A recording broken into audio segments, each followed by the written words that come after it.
As you can tell, being on this channel, I really enjoy interesting innovation games that release new mechanics or reward existing ones. I have been following this game for quite some time that was released, and what can I say? It could be a masterpiece, but it never came in through its own. Today, a quick review on Autonbuild.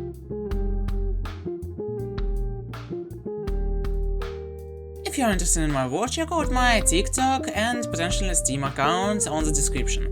I share content updates, interaction with subscribers, and video production status updates here. So subscribe!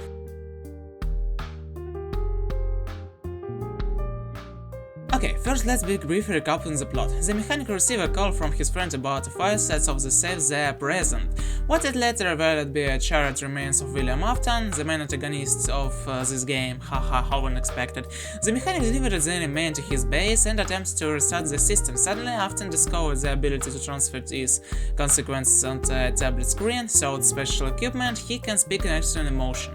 Afton splits the concept for Remnant and say like, I help you, my dear friend, and the idea of eternal life and blah blah blah. He even promises the ability to bring the loved ones back to life if they were dead. Stunned by these words and aware of Afton's dark past, the mechanics agrees to restore him, collect his parts and seeds from the remains after robotics. Afton sends the mechanic to 4 locations from the FNAF universe, the last remains of Fazbear Entertainment, and little kill the canon for animatronics. Oh, sorry, 8.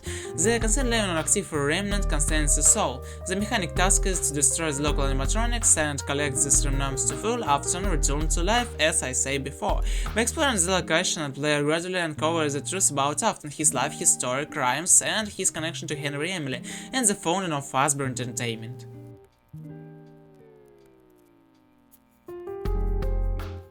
Okay, the game could have many mechanics, but since there are no patches and development is loaded, let's look for we had to time of the demo release. Controlling the mechanics, the player assumes the role of engineer responsible for maintaining the Fazbear rights.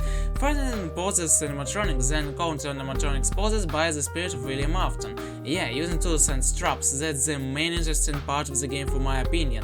A set of hands tools for interaction with the environment, setting traps using Zill's parkour, exploring environmental hazard, EG, mechanisms, building traps, destroying animatronics with tools, exploring locations, starting systems, tracking player action to increase replayability, non-linear storyline. Now we are looking at the mechanics in the game, let's look what out the game, what was planned. Free play mode, the ability to mix and catch any of the 8 animatronics on these 4 maps, past release content expansion for multiple scenario growths, lore element, finding charms for unlock bonuses, hiding areas to unlock the true ending, final puzzle, expanded environmental interaction, more complex interaction with mechanisms, traps, dynamic environmental changes based on player actions, additional storylines, revealing the story of William Afton, his connection to Henry Emily, as a founder of Fazbear Entertainment. And on picture it seems like wow.